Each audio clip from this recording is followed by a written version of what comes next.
Hello, I'm Justine Green with the BBC News. Ships and planes from the United States and Canada are searching the North Atlantic for a submersible that went missing on a trip to explore the wreck of the Titanic. Contact was lost more than 24 hours ago, almost 2 hours after it began its descent. 5 people are on board. One of them is reported to be a British billionaire and explorer, Hamish Harding. CBS News correspondent David Pogue travelled in OceanGate's Titan submersible last year. He said there were several options available to the crew inside the submersible. This thing has 7 different ways to rise to the surface again. 3 different kinds of ballast, air bladders that can inflate, propellers that can push it up. They can even jettison the legs of the sub if they need to release weight.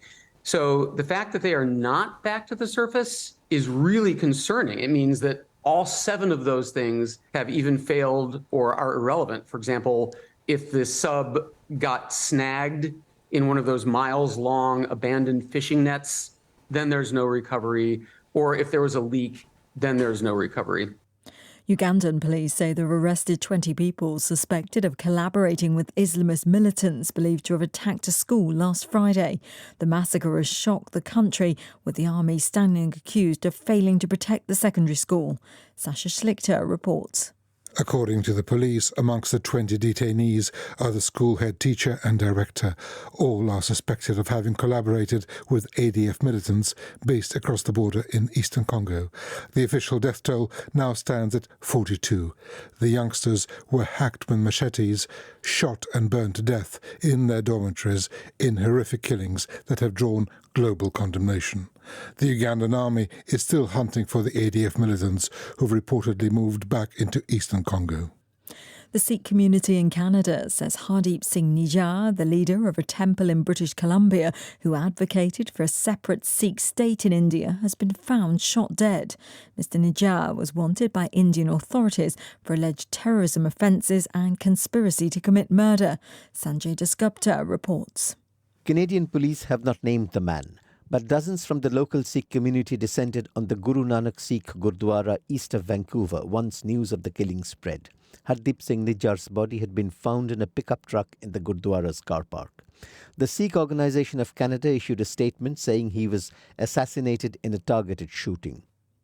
British MPs have voted overwhelmingly to approve a report which found Boris Johnson deliberately misled Parliament over lockdown-breaking parties during COVID.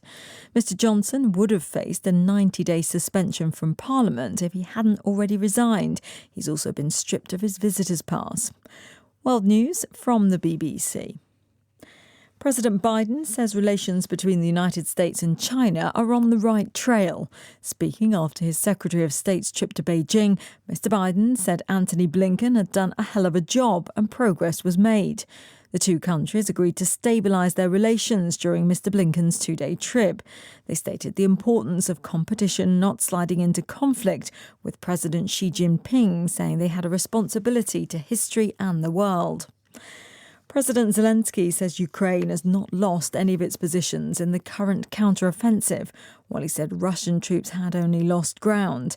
In his nightly address, he said in some sectors Ukrainian troops were advancing, in others defending against Russian assaults.